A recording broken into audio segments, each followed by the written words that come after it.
ಮಕರ ಸಂಕ್ರಾಂತಿ ಹಬ್ಬದ ಶುಭ ಸಂದರ್ಭದಲ್ಲಿ ಪ್ರಧಾನಮಂತ್ರಿ ನರೇಂದ್ರ ಮೋದಿ ಅವರು ಗೋವುಗಳಿಗೆ ಆಹಾರ ನೀಡುವ ಮೂಲಕ ಹಬ್ಬವನ್ನ ಆಚರಿಸಿದ್ರು.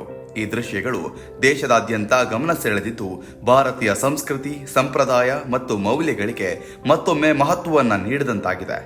ಮಕರ ಸಂಕ್ರಾಂತಿ ಭಾರತೀಯರ ಬದುಕಿನಲ್ಲಿ ಹೊಸ ಆರಂಭ, ಸಮೃದ್ಧಿ ಮತ್ತು ಧನ್ಯತೆಯ ಸಂಕೇತವಾಗಿರುವ ಪ್ರಮುಖ ಹಬ್ಬವಾಗಿದೆ. ಮಕರ ಸಂಕ್ರಾಂತಿ ದಿನ ಸೂರ್ಯನು ಮಕರ ರಾಶಿಗೆ ಪ್ರವೇಶಿಸಿರುವುದರಿಂದ ಈ ಹಬ್ಬವನ್ನು ಆಚರಿಸಲಾಗುತ್ತೆ. ಇದು ಉತ್ತರಾಯಣ ಆರಂಭವಾಗಿದ್ದು ಆಧ್ಯಾತ್ಮಿಕ ಹಾಗೂ ವೈಜ್ಞಾನಿಕ ದೃಷ್ಟಿಯಿಂದಲೂ ಮಹತ್ವ ಹೊಂದಿದೆ.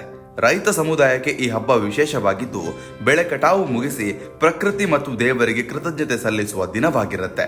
ಈ ಪವಿತ್ರ ದಿನದಂದು ಪ್ರಧಾನಿ ಮೋದಿ ಅವರು ಗೋವುಗಳಿಗೆ ಆಹಾರ ನೀಡುವ ಮೂಲಕ ಗೋಸೇವೆಯ ಮಹತ್ವವನ್ನು ಸಾರಿದ್ರು.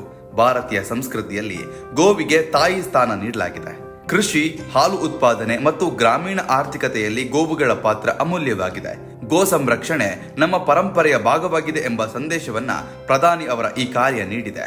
ಪ್ರಧಾನಿ ಮೋದಿ ಅವರು ಈ ಹಿಂದೆ ಕೂಡ ಗೋಸೇವೆ, ಸ್ವಚ್ಛತೆ, ಪರಿಸರ ಸಂರಕ್ಷಣೆ ಮತ್ತು ಭಾರತೀಯ ಸಂಸ್ಕೃತಿಯ ಮೌಲ್ಯಗಳ ಬಗ್ಗೆ ಸಾರ್ವಜನಿಕವಾಗಿ ಮಾತನಾಡಿದ್ದಾರೆ.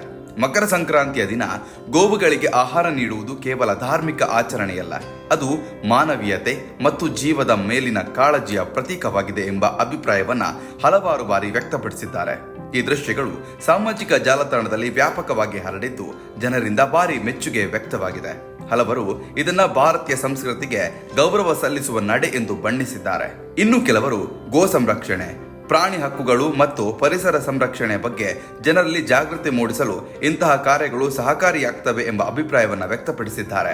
ಮಕರ ಸಂಕ್ರಾಂತಿ ಹಬ್ಬವನ್ನ ದೇಶದ ವಿವಿಧ ಭಾಗಗಳಲ್ಲಿ ವಿಭಿನ್ನ ಹೆಸರುಗಳಿಂದ ಆಚರಿಸಲಾಗುತ್ತೆ. ತಮಿಳುನಾಡಿನಲ್ಲಿ ಪೊಂಗಲ್, ಪಂಜಾಬ್ನಲ್ಲಿ ಲೋಹ್ರಿ, ಆಂಧ್ರ ಮತ್ತು ತೆಲಂಗಾಣದಲ್ಲಿ ಸಂಕ್ರಾಂತಿ, ಕರ್ನಾಟಕದಲ್ಲೂ ಸಂಕ್ರಾಂತಿ ಎಂದು ಸಂಭ್ರಮದಿಂದ ಆಚರಿಸಲಾಗುತ್ತೆ. ಎಲ್ಲೆಡೆ ಹಬ್ಬದ ಉದ್ದೇಶ ಒಂದೇ: ಹೊಸ ಬೆಳಕು, ಹೊಸ ಆರಂಭ ಮತ್ತು ಸೌಹಾರ್ದತೆ.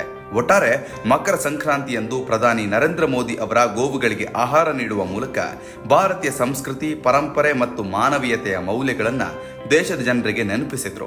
ಈ ಮೂಲಕ ಹಬ್ಬದ ನಿಜವಾದ ಅರ್ಥವಾದ ಕೃತಜ್ಞತೆ, ಸೇವೆ ಮತ್ತು ಸಹಜ ಜೀವನದ ಮಹತ್ವವನ್ನು ಸಾರಿದಂತಾಗಿದೆ. ಮೋದಿ ಅವರು ಗೋವುಗಳ ಆರೈಕೆ ಮಾಡುವ ದೃಶ್ಯವನ್ನ ಕಂಡು ನಿಮಗೆ ಏನ್ ಅನಿಸ್ತು ಅನ್ನೋದನ್ನ ದಯವಿಟ್ಟು ಕಮೆಂಟ್ ಮೂಲಕ ತಿಳಿಸಿ. ಧನ್ಯವಾದಗಳು.